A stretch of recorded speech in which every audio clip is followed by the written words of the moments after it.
देखो, व्यवहारिक होकर देखा करो। किसी की गलती हो, भुगत कौन रहा है? किसी की गलती हो, भुगत कौन रहा है? जल्दी बताओ। तुम बिल्कुल सही जा रहे हो अपनी सड़क पर और सड़क सकरी है और तुम पैदल चले जा रहे हो और बिल्कुल ठीक जा रहे हो। एक सकरी सड़क पर तुम पैदल चले जा रहे हो और तभी गलत दिशा से रॉन्ग साइड तुम पाते हो कि एक दैत्याकार ट्रक तुम्हारी ओर चला आ रहा है। अब गलती किसकी है? ट्रक वाले की। और तुम कहो नहीं, घेरी तो गलती नहीं है, तो मैं तो नहीं हटूंगा। मत हटो। भुगतेगा कौन? या गलती का कानून बताओगे? गलती किसकी है? ठीक है, तो जब भिड़ंत होगी तो टांग भी ट्रक की ही टूटनी चाहिए, तुम्हारी क्यों टूटे?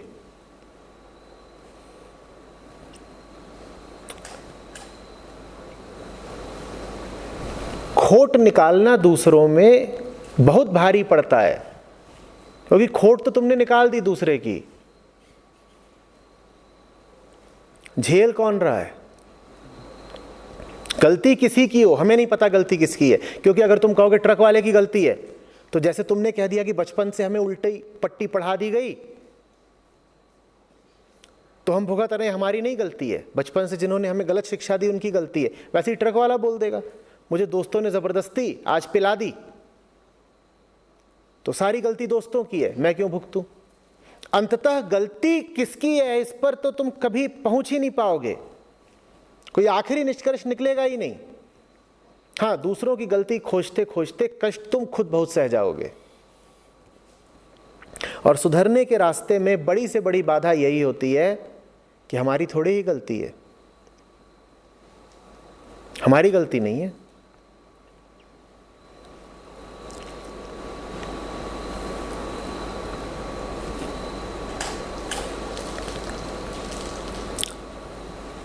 ट्रक सही दिशा आ रहा हो कि गलत दिशा आ रहा हो,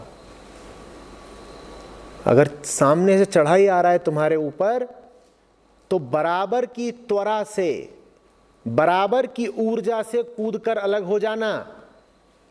ये मत कहना कि जब हमारी गलती है तब हम झटके से कूदकर अलग हो जाएंगे, और जब ट्रक वाले की गलती है तो पहले रुके रहेंगे, उसे दो चार गाली सुनाएंगे, उसे उसकी गलती का एहसास कराएंगे, पुलिस को फोन करेंगे और फिर हटेंगे। नहीं साहब,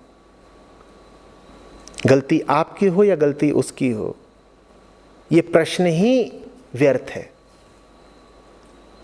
और अध्यात्म में यह प्रश्न व्यर्थ ही नहीं, घातक हो जाता है, क्योंकि ले देकर गलती तो पता ही नहीं चलता कि मौलिक रूप से किसकी है, क्योंकि मौलिक तो मात्र परमात्मा होता है।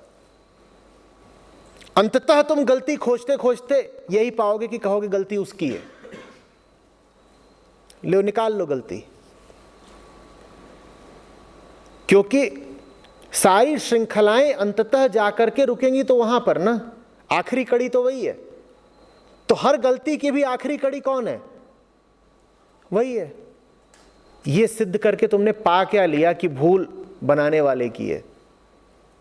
इससे तुम्हारा दर्द कम हो गया? नहीं, दर्द नहीं कम हुआ। मैं बताता हूं क्या मिला। दूसरों की गलती निकालने में अहंकार को सुख बहुत मिलता है। दर्द नहीं कम होता, पर सुख मिल जाता है।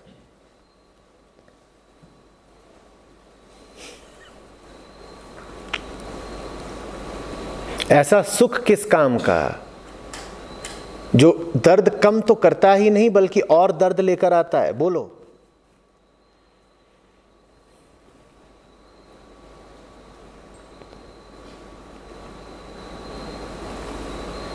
वाहनों की टक्कर में तो ऐसा खूब होता है। कोई भी आएगा गाड़ी भिड़ा करके, पहला वक्तव्य उसका ये होगा, नहीं मेरी गलती नहीं थी। मैं कहता हूं फर्क क्या पड़ता है इस बात से कि तुम्हारी गलती थी कि उसकी गलती थी? मैं छोटा था तो पिताजी मेरे मुझे स्कूटर चलाना सिखा रहे थे। बोले, पहला नियम, सड़क पर तुम्हारे अलावा सब अंधे हैं। कभी किसी की खोट मत निकाल देना। लगातार ये मानकर चलो कि तुम्हारे अलावा सब अंधे हैं, इसीलिए बचने की पूरी जिम्मेदारी सिर्फ तुम्हारी है। तुम्हारी ही नहीं है, मात्र तुम्हारी है।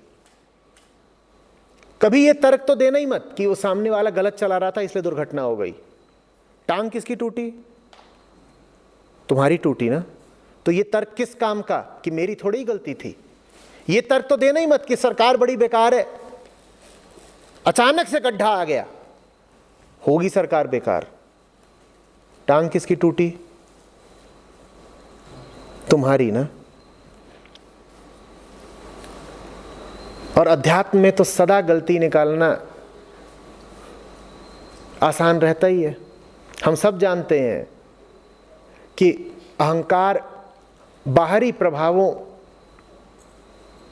से ही पोषण पाता है। तो जैसे ही तुम्हारी कोई खोट उजागर हो, तुरंत कह दो नहीं, ये खोट मौलिक थोड़े ही है, ये तो हमारी शिक्षा व्यवस्था की करतूत है। नहीं साहब, हम थोड़े ही बुरे थे, वो तो कुसंगति में पड़ गए, हमारा मोहल्ला खराब था। गलती लगातार दूसरे की है, और बात तुम्हारी ठीक भी है, गलती तो दूसरे की है। टांग किसकी टूटी? फिर मैं पूछता हूं, वो आया था कुसंगी तुम्हें प्रभावित करने, तुम प्रभावित हुए क्यों?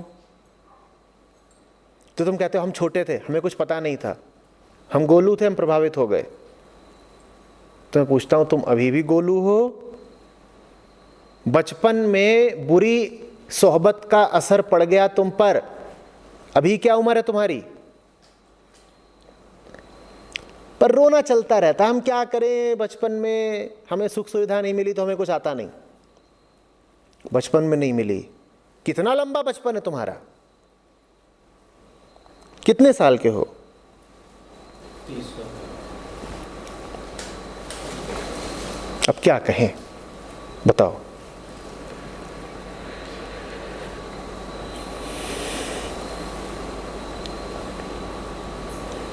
तो दुनिया में फिर दो ही तरह के लोग होते हैं, एक जो परिस्थितियों का, संयोगों का और दूसरों की गलतियों का रोना रोते रहते हैं। ये हर तरीके से पिछड़ते हैं, ये संसार में भी पिछड़ते हैं और अध्यात्म में तो इनका प्रवेश ही नहीं होता। और दूसरे लोग होते हैं जो कहते हैं बाहर बाहर जो चल रहा है सो चल रहा है, भीतर तो मेरा साम्राज्य होना चाहिए था ना। दूसरे जो कर रहे हैं वो दूसरे जाने, मेरे साथ कुछ गलत हो तो तभी सकता था ना जब मैं उसको सहमति दूं। दूसरा आया मुझे जहर पिलाने, पीना या ना पीना किसका निर्णय था? मेरा निर्णय था ना। तो मैं दूसरे पर ही दोषारोपण कैसे करता रहूं? बाहर वाले ने शोर बहुत मचाया, पर उस शोर से कंपित हो जाना है या नहीं, उस शोर से प्रभावित हो जाना है या नहीं, यह निर्णय किसका था? ये वो आदमी है जो ताकत का वर्णन करता है। ये वो आदमी है जो अपनी कमजोरी का रोना नहीं रोता कि मैं क्या करूं, दुनिया ने मेरे साथ बेवफाई कर दी, दुनिया ने अन्याय कर दिया। ये कहता है दुनिया को जो करना था दुनिया करती रही और दुनिया का सारा असर होता है मुझ पर बाहर बाहर होता है, भीतर सत्ता मेरी है। तुम्हें जितना शोर मचाना है बाहर मचा लो, तुम्हें जितने घाव देने हैं बाहर दे लो, भीतर के मालिक हम हैं। और इसी बात को ऐसे भी कहा जाता है भीतर हमारा मालिक बैठा है, भीतर बाहर वालों की कोई पहुंच ही नहीं है। तो वो भीतर उपद्रव कैसे कर लेंगे? अगर तुम पहली कोटि के आदमी हो तो मैं तुमसे कह रहा हूं तुम दुर्बलता के समर्थक हो, तुम कमजोरी के पुजारी हो। कमजोरों को तो दुनिया में ही कुछ नहीं मिलता बेटा। जो दुनिया के पार है वो तुम्हें कैसे मिल जाएगा कमजोरी के साथ। और ताकत का पहला प्रमाण होता है कि आदमी कहता है कि मेरे भीतर मेरी हुकूमत चलती है।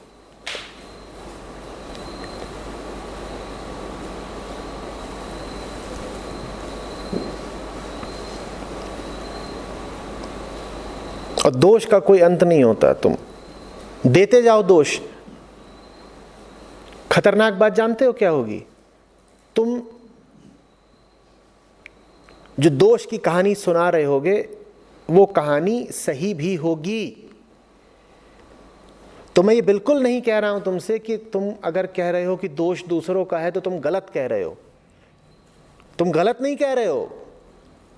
मैं बस तुम्हारी सारी कहानी के बाद एक सवाल पूछता हूं, टांग किसकी टूटी? निश्चित रूप से दोष उस ट्रक ड्राइवर का था जो गलत दिशा से लेकर के भगा रहा था। तुमने ठीक कहा, दोष दूसरों का है। माँ ने गलत तालीम दी, शिक्षकों ने उल्टे संस्कार दे दिए, टीवी और मीडिया ने मन को भ्रष्ट कर दिया।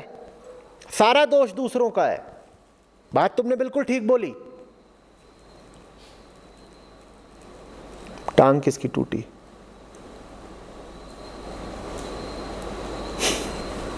तो या तो दूसरों को दोष देते रहो या कह दो कि दोष किसी का हो, अंततः जीवन मेरा है तो जिम्मेदारी भी मेरी है भाई।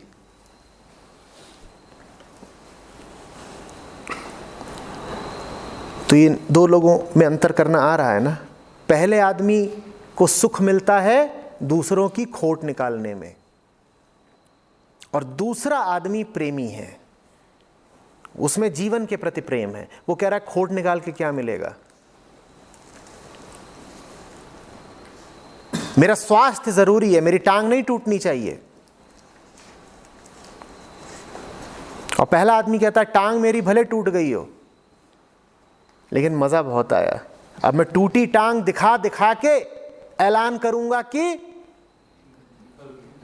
देखो गलती दूसरों की है और ये रहा सबूत। मेरी टूटी टांग इस बात का सबूत है कि गलती दूसरों की है। इस आदमी को अपने से कोई प्रेम नहीं है। ये अपनी टांग तोड़वाने को तैयार है ताकि दूसरे को गलत साबित कर सके।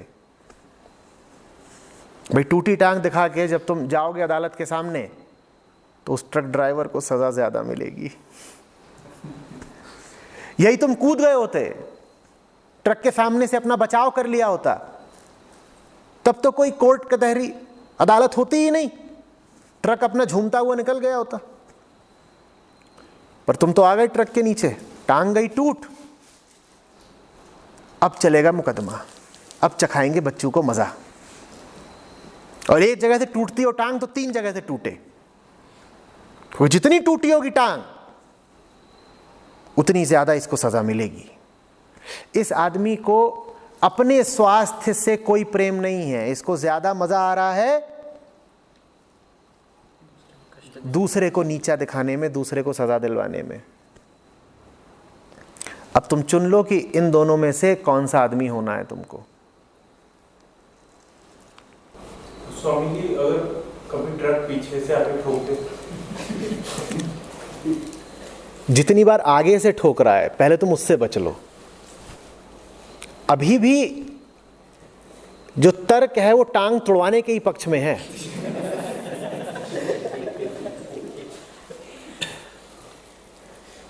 पहले उतना तो बच लो जितना तुम्हारी सामर्थ्य में है।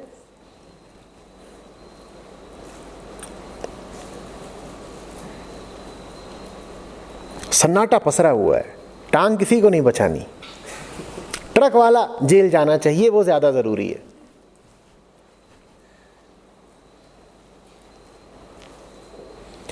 हाँ, इस बात को आगे बढ़ाते हैं। आदमी का चित्त ऐसा क्यों है कि उसे दुखी हो जाना मंजूर है?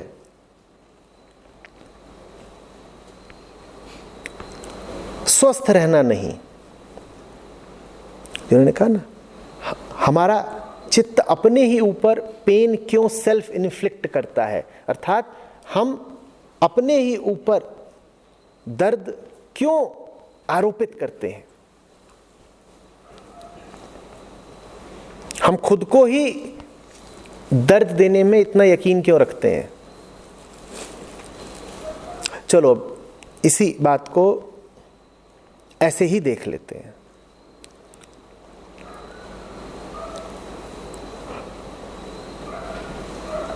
जो स्वस्थ होता है अक्सर उसे जिम्मेदारियां मिलती हैं, और जिसकी टांग टूटी होती है अक्सर उसे कम से कम शारीरिक रूप से आराम और दूसरों का ध्यान मिलता है।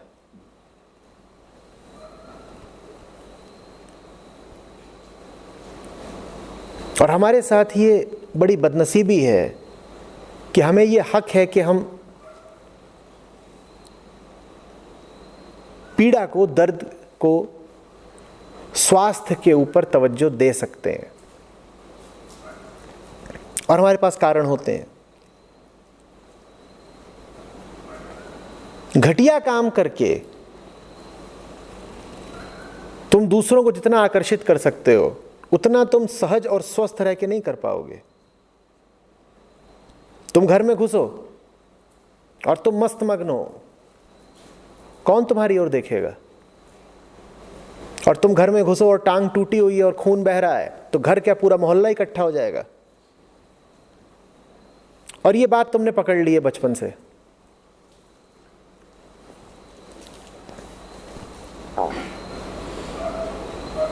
तुम शांतिपूर्वक अपनी बात कहो, कौन ध्यान देगा? तुम घर में तोड़फोड़ कर दो, फिर देखो।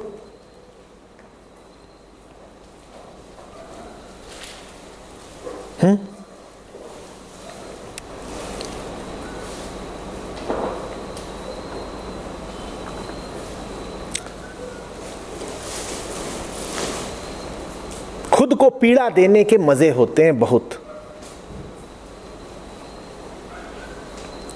और ये बात बच्चे बखूबी जानते हैं,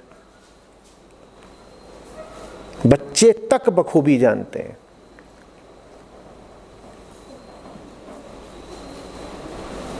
ध्यानाकर्षण की पुरानी विधि है, हम खाना नहीं खा रहे, तुम खाना नहीं खा रहे,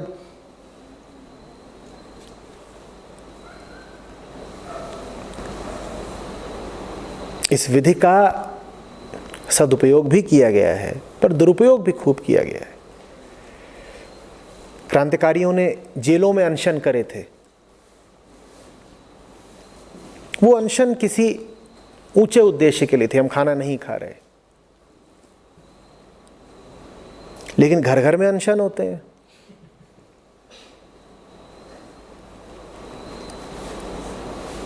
तुमने मेरी मां को कुछ बोल दिया, खाना नहीं बनेगा आज।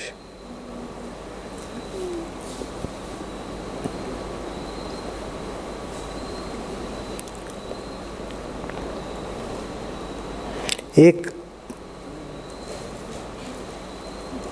ऐसा मन चाहिए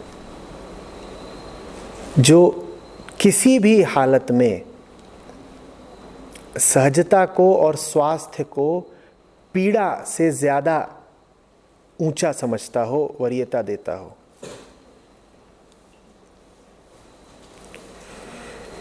ये बहुत ही ज्यादा कमजोर और रोगी चित्त की निशानी है कि उसे रोगी होना पसंद ही आने लगता है।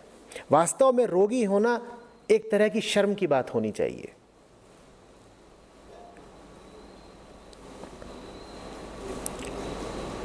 सूरमा तो ऐसा चाहिए जो रोगी हो भी तो अपने आप को रोगी घोषित न कर दे, क्योंकि उसको पता है रोग बाहर की बात है। वो बीमार है भी तो वो अपने मुंह से कहना पसंद नहीं करेगा कि मैं बीमार हूं। और एक दूसरा चित्त होता है जो तैयार ही बैठा होता है घोषित करने को कि मैं तो बीमार हूं, मैं परेशान हूं। ये कमजोर और दुर्बल चित्त की निशानी है। इसको दुर्बलता से और रोग से ही मोह हो गया है, क्योंकि दुर्बलता के फायदे हैं, मोह के फायदे हैं। मैं आपसे बस यही निवेदन कर रहा हूं कि दुर्बलता के और रोग के तो फायदे हैं, वो फायदे आपने अनुभव भी किए होंगे, लेकिन स्वास्थ्य का मजा ही दूसरा है। अस्पताल में रहते हो तो ध्यान मिलता है दूसरों का और सहानुभूति मिलती है ना। और अगर अस्पताल में ही फंसी गए हो तो हो सकता है मुफ्त की भी कुछ चीजें मिलने लग जाएं। कोई कुछ रुपए पैसे दान कर दे, कोई आकर के सिराहने फल रख जाए। पर इन सब चीजों के लिए क्या तुम खेल का मैदान छोड़ करके अस्पताल में भर्ती होना चाहते हो? बोलो। खेद की बात यह है कि बहुत बड़ी तादाद है ऐसे लोगों की जो सहानुभूति के लिए, दान के लिए और मुफ्त के फलों के लिए अस्पताल में भर्ती होने को तैयार हो जाते हैं। तुरंत उनकी जबान से निकलने को तैयार रहता है, क्या? मैं बीमार हूं। मत कहो जल्दी से कि तुम बीमार हो। मैं तुमसे कह रहा हूं, जब शरीर बीमार हो भी, जब मन बीमार हो भी, तब भी मत कहो जल्दी से कि बीमार हो।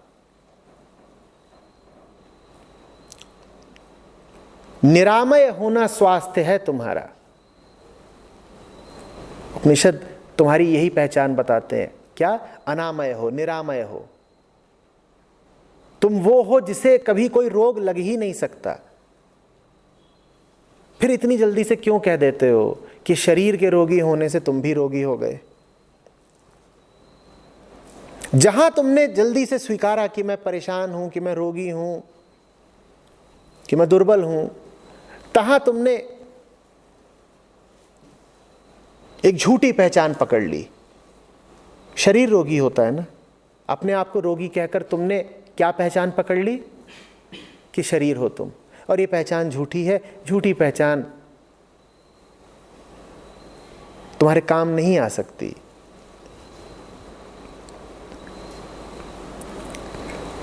कृपा करके दुर्बलता के पक्षधर मत बनो। पूरा आध्यात्मिक साहित्य, खास तौर पर वेदांत, अगर किसी एक शब्द में समा जाता है तो वो शब्द है निर्भयता, वो शब्द है ताकत। अध्यात्म का तो मतलब ही है बल। दुर्बलता की बातें करोगे तो अध्यात्म में क्या जगह है तुम्हारी?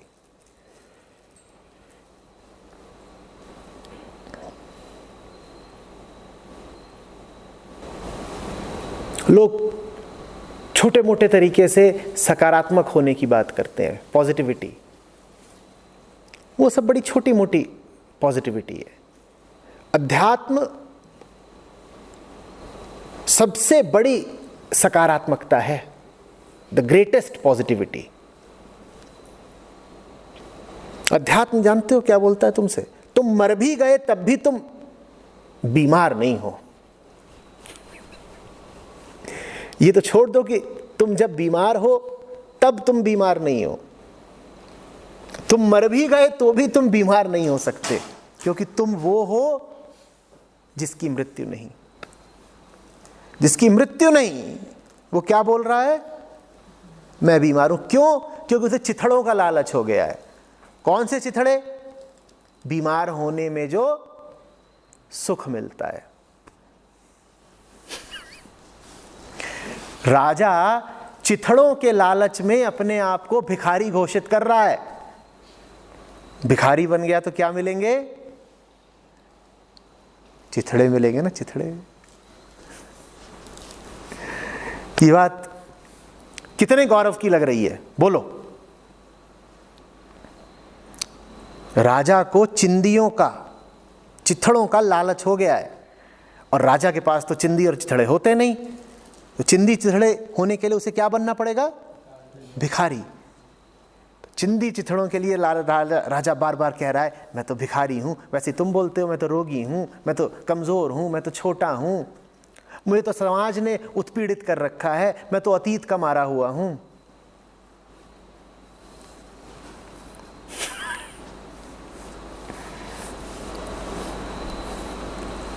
कह रहे थे जिस तरह का ये व्यक्ति है, मतलब जिसके स्वभाव में जो अपने आप को स्वस्थ मानता है, तो खासकर अपने देश में जो कॉर्पोरेट ऑफिसेज हैं, तो वहाँ तो इस प्रकार के लोगों से लोग चिढ़ने लग जाते हैं और वहाँ तो जैसे कि गुलाम मतलब वो चढ़ने लग गए। टांग किसकी टूटी? अगर उनकी टूटी तुम क्यों परेशान हो? बात यह है कि उनकी चिढ़ के कारण तुम अपनी टांग तोड़वा लेते हो। तुम कहते हो कि अगर मैं स्वस्थ हूं तो लोग मुझसे ईर्ष्या करते हैं। लोग कहते हैं इसको देखो, इसको तो कोई तकलीफ ही नहीं। और जो तुमसे ईर्ष्या करेगा वो तुम्हें हानि भी देगा, तुम्हारा नुकसान करने की कोशिश करेगा। तो तुम कहते हो कहीं नुकसान ना हो जाए तो चलो मैं भी दुर्बल ही रहा आता हूं। तो उनकी चिढ़ के कारण टांग किसने तोड़वा ली? तुमने। अरे भाई, उनकी रजामंदी या उनकी दोस्ती इतनी बड़ी बात है क्या कि उसके लिए तुम अपने आप को आत्मा से ही दूर कर दो? जो हो नहीं वो बन जाओ? फिर वही बात है ना कि चिथड़े इतने आकर्षक लगे कि राजा ने कहा मैं तो भिखारी हूं। क्या चिथड़े? हीरे मोती तो रोज ही रहते थे, बड़ा बाहुल्य है। ये चीथड़े पहली बार देखे, क्या खुशबू उठती है।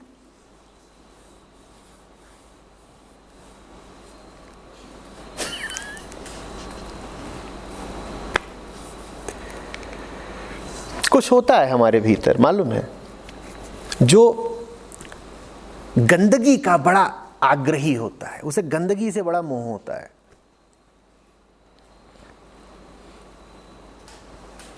उससे बचना चाहिए। और वो सबके भीतर होता है, वो जन्मजात है। तुम पैदा हुए, तुम्हारे साथ वो भी पैदा हुआ। उसको मल ही सुहाता है। मुझे तो अपने ही बचपन से घटना याद है।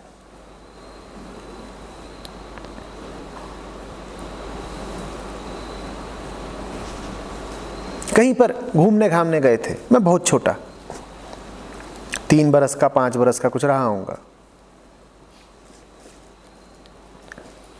तो जहाँ मिलने गए थे वहाँ पे उन्होंने लाकर सामने तश्तरी में काजू बादाम किशमिश ये सब रख दिए खूब सारे। तो मैं छोटा था, गोल मटोल, मैंने दमादन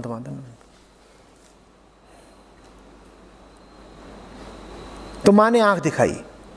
उन्हें जो कुछ भी रखा है अब उठाना मत, बहुत हो गया। मैंने कहा ठीक, जो कुछ भी रखा है उसे उठाना मत, बहुत।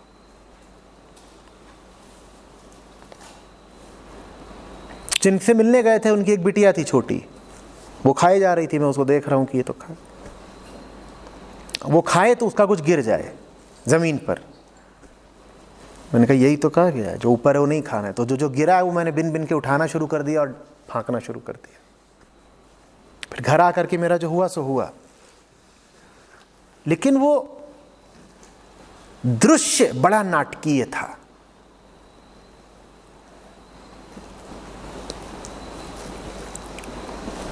A dramatic exposition of some deep fact.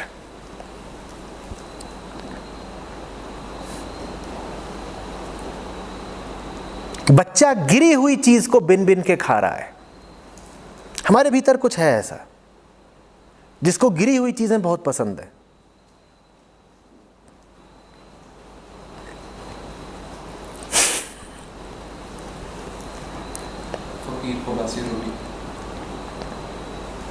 वो ये नहीं कहता कि मुझे ताज़ी रोटी दोगे तो नहीं खाऊंगा। उसको बासी ही मिलती है, वो बासी में मग्न है, उसको ताज़ी से इनकार नहीं है। हमारे भीतर कुछ ऐसा है जिसको ताज़ी रोटी से इनकार है और जिसको बासी में रस मिलता है, जो कहना ही चाहता है कि मैं तो शिकार हूं, मैं तो शोषित हूं, मैं तो विक्टिम हूं, मेरे साथ तो गलत हुआ है।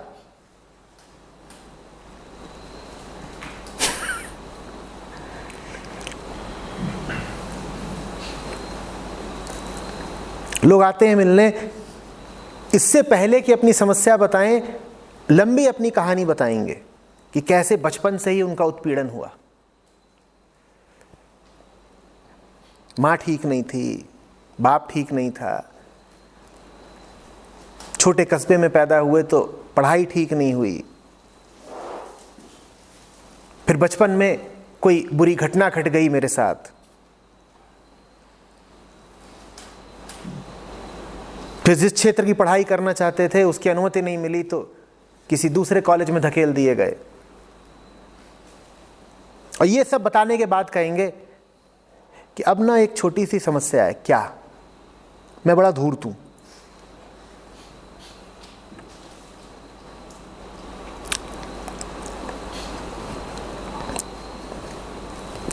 सीधे सीधे इस पर क्यों नहीं आते कि तुमने धूर्तता का वर्ण किया है, चुनाव किया है। तुम इतनी लंबी कहानी सुना ही इसीलिए रहे हो ताकि तुम जायज ठहरा सको अपनी धूर्तता को, ताकि तुम कह सको धूर्त होना मजबूरी वश हुआ। मेरे साथ इतनी घटनाएं घटी कि अंततः मुझे धूर्त हो जाना पड़ा। फिल्मों में होता है ना,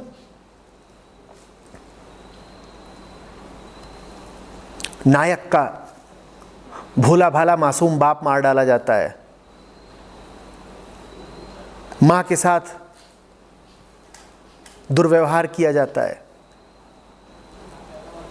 बहन का बलात्कार हो जाता है, पुरानी हिंदी फिल्में। और फिर निर्दोष नायक बंदूक उठा जा लेता है, दनादन फिर बरसती हैं गोलियां।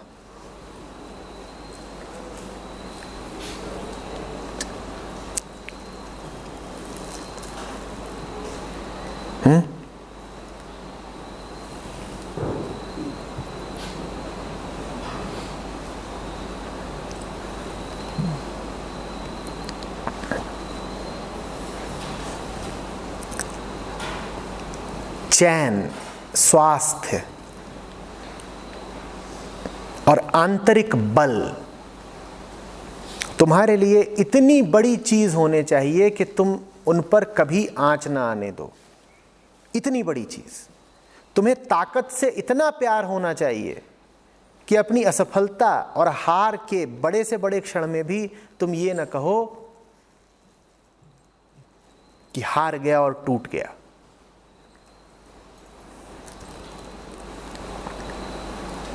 जो ताकत का प्रेमी नहीं, वो परमात्मा का प्रेमी नहीं। जो बार बार अपनी कमजोरी का रोना रोए, वो शैतान का भगत है। सारी तपस्या का उद्देश्य ही यही होता है, समझिएगा, कि तुम जान सको कि तुम में कितनी ज्यादा ताकत है। तपस्या होती इसीलिए।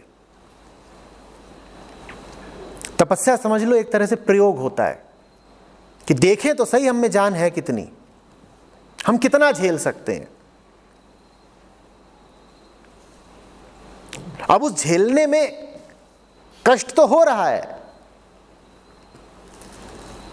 लेकिन कुछ ऐसा नया तुम्हारे सामने खुल रहा है कि बड़ा आनंद आ रहा है। क्या खुल रहा है तुम्हारे सामने? तुम्हारी ताकत का नजारा खुल रहा है तुम्हारे सामने।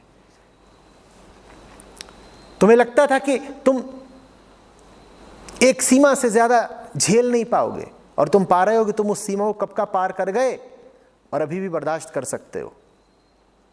दर्द की सीमा को पार कर गए हो अगर, तो दर्द तो खूब हो रहा होगा,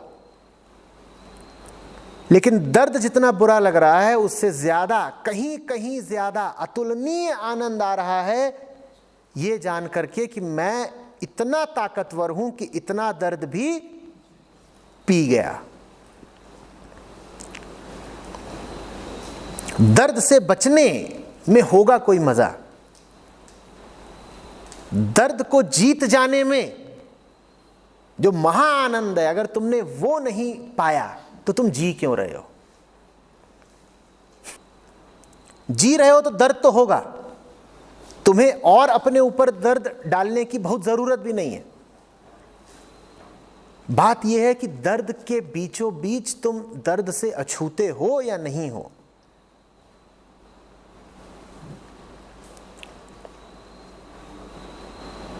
जितना दर्द तुम झेल रहे हो तुम पहले उसी से वाकिफ हो जाओ। तुम्हें अतिरिक्त दर्द नहीं चाहिए। जानते हो हमने अपने भीतर कितनी पीड़ा छुपा रखी है, तुम पहले उसी से रूबरू हो जाओ। अपने को और ज्यादा पीड़ित करने की जरूरत नहीं है, क्योंकि शायद तुम पीड़ा के बड़े ऊंचे शिखर पर पहले ही बैठे हुए हो। लेकिन तुम अपने आप को कमजोर मानते हो, इसीलिए पीड़ा का सामना करने से डरते हो। तुम्हें लगता है इतना दर्द अगर देख लिया तो कहीं टूट न जाए। जो कुछ तुम्हें सता रहा है उसके सामने खड़े हो जाओ। तुम बहुत मजबूत हो, तुम नहीं टूटोगे। हाँ, कुछ अगर टूटेगा तो वो तुम्हारी कमजोरी होगी। कमजोरियां टूटेंगी तुम्हारी, तुम नहीं टूटोगे।